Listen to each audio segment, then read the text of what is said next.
Today, we're going to unpack a truly radical vision from an ancient text. Seriously, it's a story you probably think you know, but it's told from a completely different angle, one that reimagines what makes a kingdom truly powerful. So forget about things like borders and armies for a minute.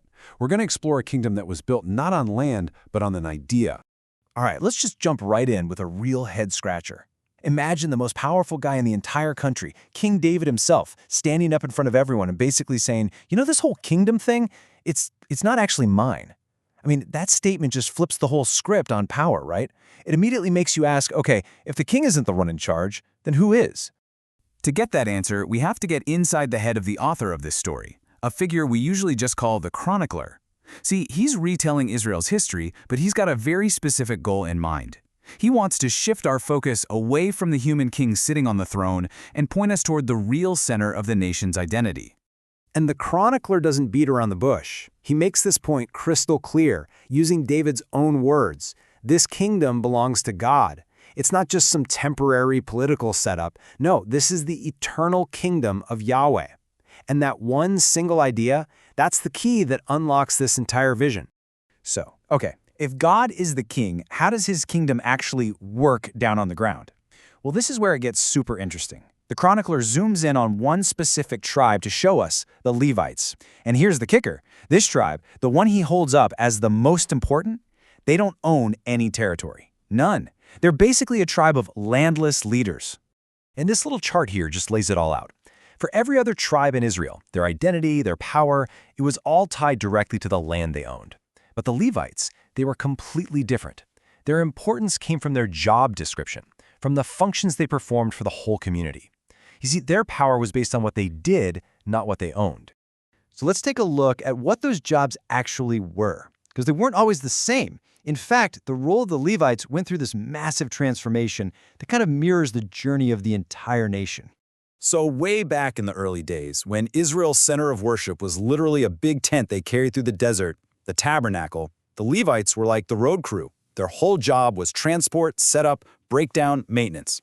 But then, once King Solomon built a permanent temple in Jerusalem, everything changed. The heavy lifting was done, and a brand new, and you could say even more crucial role emerged.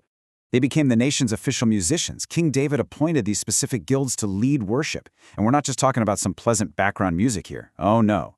The chronicler shows us these musicians had a huge role. They even acted as prophets, whose songs could literally turn the tide of a battle. Their music was a powerful form of spiritual leadership.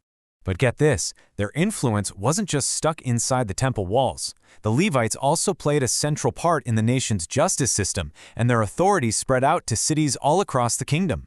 A huge piece of this was the whole idea of the city of refuge.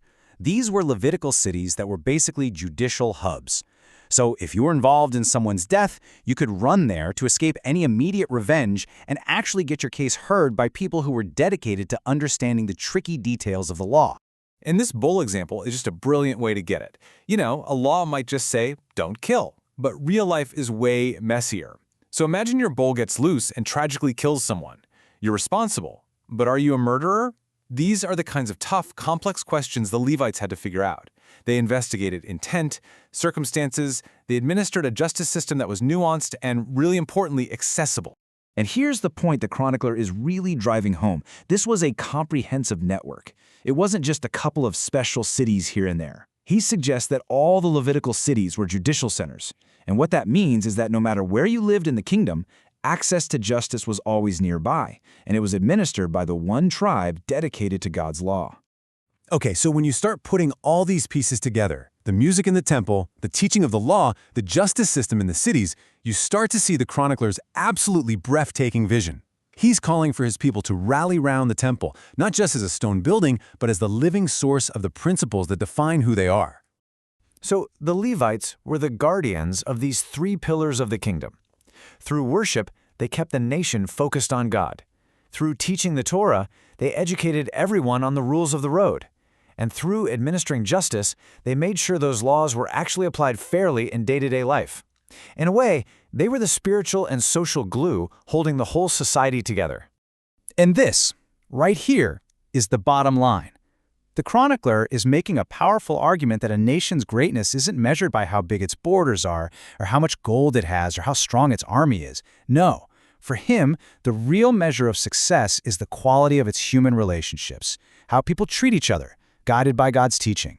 It's about building a just and worshipful community. Which, of course, leaves us with a pretty fascinating question, even for our own time. The chronicler's vision is ancient, but the idea feels incredibly modern. What does it actually look like when a nation builds its identity not on raw power, but on its shared principles and the strength of its community? It's a pretty radical way to think about what it really means to be a kingdom.